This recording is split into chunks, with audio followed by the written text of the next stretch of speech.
runtii waxaan rabaa halkan inaan warbixin kooban kala wadaago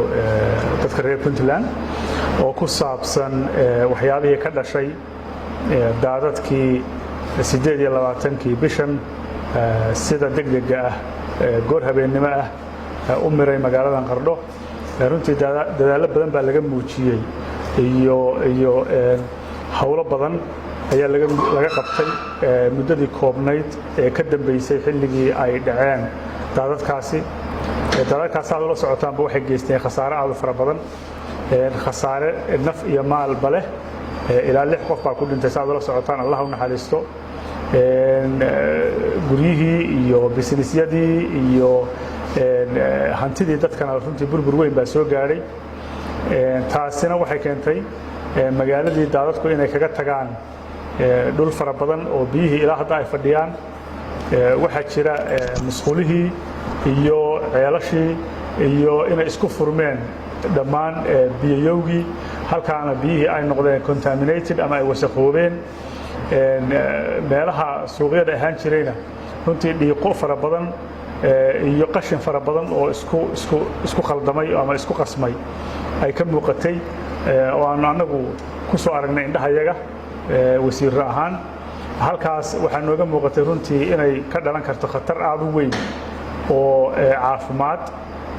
oo dadku haddii ay biyahaas wasakhaysan isticmaalaan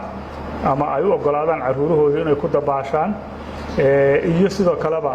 dhiiqada iyo wasakhda ishuwan ee magaalada dhex fadhida waxaa ka iman kara runtii xanuun halis ah oo ay ka mid yihiin shubanka iyo daayirada waxa loo yaqaan shubanka iyo daacuunka iyo xanuunka loo yaqaan typhoidka xanuunadan shubanka iyo daacuunku sida la socotaan marka la yiraahdo heerka dhimashada tirada dhimashada way ka dhimasho badan yihiin xanuunkan COVID-19ka ee hadda adduunka oo dhan runtii uu ka qayliyay daacuunka iyo shubanka ayaa ka dhimasho badan dadka markan waxaan runtii aad ugu boorinaya oo aan fariin halkan uga diraya inay iska ilaaliyaan inay cabaan ama isticmaalaan biyaha wasakhaysan iyo inay ka fogaadaan meelaha dhiiqada iyo qashinku ay aad isku dhexgaleen waxaanu doonaynaa dadku inay aad iyo aad ay arrinkaas ugu dhaganuglaadaan si aan uga dhalan xanuunadaas khatarka ahi oo inagoo awalba la daalaadhacaynay COVID-19ka iyo hawlaha ku xeeran haddii ay noogu soo darsamaan xanuuno kale oo shuban iyo wixii la mid ah awooddooduna runtii ay aad u cadidan tahay